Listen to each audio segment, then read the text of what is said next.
Bonjour. Alors comme prévu, je vous fais une troisième vidéo de mon Performer GP avec la plupart des options que j'ai achetées depuis la dernière vidéo. Alors je pense que là j'ai dû faire le tour de toutes les options. Alors comme vous pouvez le constater sur ma dernière vidéo, j'avais le Kyosho, le KE21. Donc du coup je l'ai remplacé par un moteur LRP Z21 Spec 3. Et celui-là, j'en suis vraiment content parce que c'est un bon moteur. Alors, ce qu'il faut savoir aussi, c'est sur le rodage du moteur, il faut du carburant de rodage. Il vous faut absolument 2 litres de carburant de rodage pour vraiment avoir un moteur qui soit fiable dans la durée. Comment... Donc, pour le rodage, il faut que vous faites deux pleins en statique et après que vous roulez tout doucement. Vous roulez doucement, vous videz vos deux pleins de rodage, vos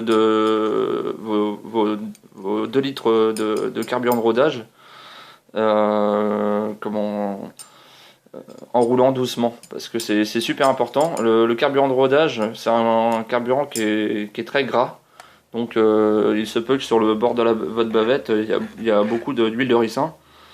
Et après ça, après vos 2 litres, vous utilisez, c'est du carburant en fait 16% en rodage. Et après, vous utilisez 1 litre de carburant en 25%, et toujours en roulant doucement. Et vous allez voir en fait au fil des étapes, au bout de 3 litres, votre moteur, vous allez sentir, vous allez voir, il va se libérer. Et à force de donner quelques petites coup d'accélération, vous allez votre moteur, c'est une sensation bizarre, vous le sentez se libérer en fait. Et donc ça c'est super important. Pour roder un moteur, il faut 3 litres.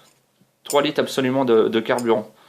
Je répète, 2 litres de carburant de rodage et 1 litre de carburant normal en 25% de nitro. Et après, vous allez voir, votre moteur il sera bien rodé. Et je pense que après, par la suite, vous n'allez pas avoir de problème de casse euh, comme j'ai pu avoir bien avant. Donc voilà. Euh, Qu'est-ce que j'ai changé sinon? Alors j'ai changé, j'ai mis un pot de compétition. C'est un Edit. C'est un pot qui est homologué. Comme vous pouvez le constater, ils sont homologués pour la compétition EFRA. Et ça, quand je l'ai changé, j'ai senti tout de suite la différence en vitesse de pointe. C'est impressionnant. Ça change la vie, on va dire. Donc voilà. Alors, donc ce que j'ai changé après par la suite. Je sais plus si je vous avais parlé de mes cerveaux. J'ai changé mes cerveaux donc. Ce que j'ai changé alors c'est le support d'amortisseur à l'arrière, c'est le support d'amortisseur long en alu. Les amortisseurs en alu aussi. Amortisseur long en alu. À l'avant c'est pareil, j'ai changé donc mon support d'amortisseur en alu à l'avant. Les supports d'amortisseur, les amortisseurs en alu. Avec ça, vous êtes tranquille. Et les supports de triangle aussi. À l'avant. Avant, arrière, je sais pas si on va voir sur ma vidéo, c'est pas facile de montrer. Enfin bref, il est derrière là, juste là, donc il en a lui aussi. Celui arrière, avant, il a été changé aussi. Celui à l'arrière, il a été changé. Voilà. Sinon, qu'est-ce que j'ai changé? Ah oui, ce que j'ai fait, c'est que j'ai déplacé aussi mon réservoir. Je l'ai déplacé, en fait, à la base, le trou, il est là. Donc, en fait, il cognait dans mon pot d'échappement et du coup, il était de travers, en fait, par rapport à la sortie d'échappement. Donc, du coup, je l'ai déplacé un peu, je l'ai collé, comment, près de la plaque de diff centrale. Et puis, voilà. Après, Après j'ai une ligne en fait bien droite par rapport à la sortie, par rapport au moteur et la sortie d'échappement. Alors donc après ce que j'ai changé alors on va pas voir, c'est les cardans homocinétiques. Alors centraux. Alors vous allez quand j'ai acheté ça, j'étais surpris parce que je pensais qu'en fait ils faisaient les deux. Ils faisaient les deux et en fait ils le font mais que pour le e-performer. Donc c'est le performer électrique, pas thermique. Donc ils le font, le cardan homocinétique il est à l'arrière en fait. Voilà, c'est par rapport au cardan en fait. Quand je les ai achetés, j'étais surpris parce que le cardan arrière ne fait pas la même dimension que le cardan avant. Et ça faut faire super attention. Mes cardans aussi homocinétiques de direction, donc à l'avant, ici, et à l'arrière, également ici. Voilà. Donc après, ce que j'ai changé, rien de spécial. Je pense que j'ai dû faire le tour.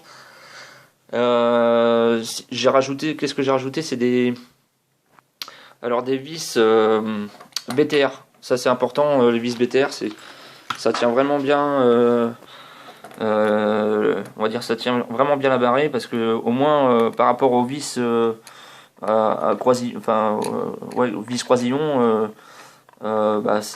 c'est mieux. Je trouve que c'est mieux, c'est plus fiable, on va dire. Voilà. Donc voilà, je les ai changés à l'arrière sur mes supports de triangle. J'ai changé pour le boîtier d'alimentation, ainsi qu'à l'avant aussi. J'ai rajouté pas mal de vis BTR, donc voilà. Après, à mon avis, après ça, quand vous aurez fait ça, vous aurez un performeur de qualité. Enfin moi, j'en suis super content. Et puis voilà quoi. Donc après, bon, moi j'ai toujours pareil. Hein, j'ai comment on appelle ça déjà, un accu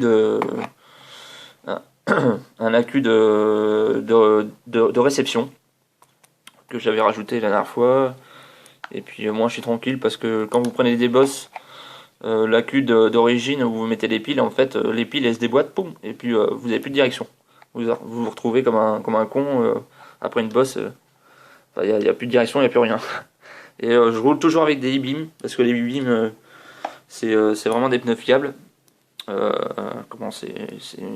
C'est des pneus qui sont pas donnés mais ils sont fiables. Donc voilà, je pense que j'ai dû faire le tour.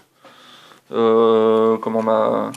toujours comment on appelle ça, ma couronne centrale en acier, ma cloche d'embrayage, mon volant moteur, tout ça, ça n'a pas bougé ou presque pas depuis que je l'ai quoi. Donc voilà. Ah oui, j'ai oublié aussi, c'est les barres anti-roulées que j'ai rajouté aussi dessus. Barres anti-roulées à l'avant. Au départ, c'est un petit peu un casse-tête chinois au départ à mettre, mais une fois que vous regardez des images internet, tout ça, vous allez comprendre vite fait le truc. J'en ai pas mis à l'arrière parce que ça sert à rien. Mais ça, ce qui est vraiment bien, c'est les amortisseurs en alu, ça change vraiment tout quoi. Ça c'est super. Après, en ce qui concerne quand vous pétez votre lanceur, en fait, ça c'est pour les gens qui bricolent bien, c'est assez facile à réparer. Moi, sur tous mes moteurs, j'ai tous réparé. C'est impeccable. Je prends du fil. Vous allez dans un magasin de. Alors attendez, vous allez dans un magasin de pêche sous-marine, un truc comme ça, et puis vous avez du fil en fait. Vous prenez le fil le plus fin. Et puis vous faites votre bricolage, vous allez le voir, c'est super simple. Pour ceux qui savent bricoler, c'est bien pratique. Donc voilà, j'espère que la prochaine vidéo, j'espère que ça vous aura plu, que ça vous aura aidé. Et j'essaierai de faire une vidéo en action avec le performer quoi. Et puis voilà, je vous souhaite beaucoup de plaisir. Allez, à la prochaine.